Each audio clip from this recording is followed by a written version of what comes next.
Salam sejahtera, saya Ajura Hasida. Nomor Patrick 8612095248 akan membentangkan tentang teori pelaziman operan oleh Bruce Frederick Skinner, subjek HEBC 2903, pengurusan tingkah laku kanak-kanak. Pengenalan apa itu pengurusan tingkah laku adalah proses membimbing tingkah laku kanak-kanak supaya lebih positif, membantu mewujudkan bilik darjah yang selamat dan kondusif. Seterusnya, tingkah laku yang baik meningkatkan keberkesanan pembelajaran. Okey, seterusnya, mengapa saya memilih teori Skinner? Mudah diaplikasikan dalam bilik darjah, berkesan, membentuk tingkah laku yang positif, boleh digunakan dalam pendidikan awal kanak-kanak, dan seterusnya memberikan panduan jelas kepada guru. Okey, seterusnya kita ke latar belakang teori B.F. Skinner, iaitu ahli psikologi Amerika, memperkenalkan tentang operan kondisioner dan tingkah laku dipengaruhi oleh akibat selepas sesuatu tindakan.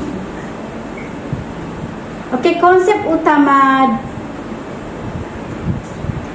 teori ini adalah ada 4 konsep yang paling penting adalah peneguhan positif, peneguhan negatif, hukuman dan penebusan. Saya akan bentangkan keempat-empat ini selepas ini. Okey, apa itu peneguhan positif? Adalah memberikan sesuatu yang menyeronokkan selepas tingkah laku positif adalah seperti pujian, pelekat bintang, token, hadiah kecil, dan hasil daripada itu anak-anak cenderung mengulangi tingkah laku tersebut.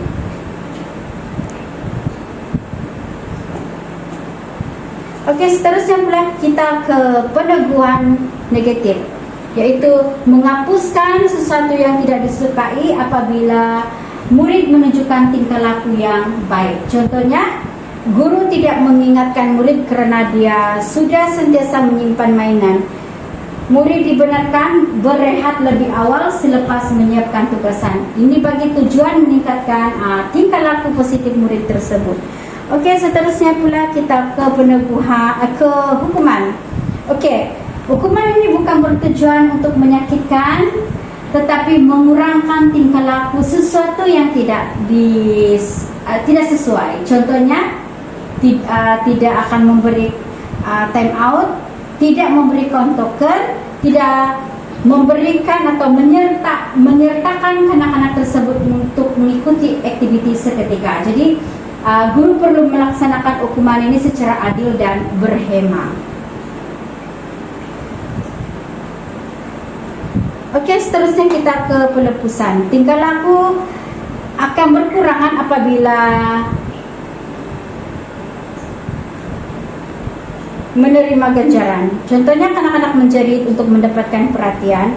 Jadi, seorang guru tidak memberi perhatian terhadap jeritan tersebut, tetapi memberi perhatian apabila kanak-kanak bercakap dengan sopan. Jadi, dengan itu ini akan meningkatkan lagi tingkah laku yang baik kepada anak-anak dan menghapuskan sikap negatif. Okey, aplikasi dalam ganjaran dan pembelajaran. Guru boleh menggunakan sistem token, carta ganjaran, pujian lisan, pelekat dinding dan aktiviti pilihan. Okey, seterusnya pula kita ke contoh situasi dalam kelas. Okey, contoh situasi dalam kelas apabila Razif sering mengganggu rakan ketika aktiviti, guru menggunakan token, pujian dan tingkah laku. Selepas beberapa minggu, Razif lebih fokus, kurang mengganggu rakan dan lebih yakin. Okey, seterusnya pula kita ke kelebihan dan kekurangan. Kelebihan mudah dilaksanakan, membentuk disiplin serta meningkatkan motivasi sesuai untuk anak-anak. Dan kekurangan pula, murid mungkin terlalu bergantung kepada ganjaran. Dan seterusnya, guru tidak fokus atau tidak konsisten. Kepentingan dalam pendidikan awal kanak-kanak, teori Skinner membantu guru.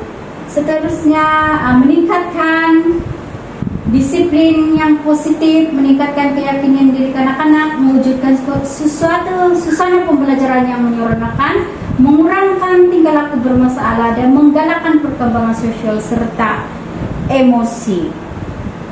Oke, secara kesimpulannya pula, teori pelaziman operan menekankan bahwa tingkah laku dipengaruhi oleh akibat yang diterima. Peneguhan positif merupakan strategi yang paling berkesan dalam membentuk tingkah laku yang baik. Guru perlu menggunakan ganjaran dan hukuman secara seimbang, dan pengaplikasian teori ini membantu mewujudkan persekitaran pembelajaran yang positif dan kondusif. Oke, ini adalah beberapa rujukan yang saya ambil dari beberapa rujukan yang saya telah ambil seperti yang ini. Sekian sahaja pembentangan saya mengenai teori ini. Diharapkan perkongsian ini dapat membantu kita memahami bagaimana teori ini dapat diaplikasikan dalam tingkah laku kanak-kanak secara positif dan berkesan. Terima kasih atas perhatian dan kerjasama.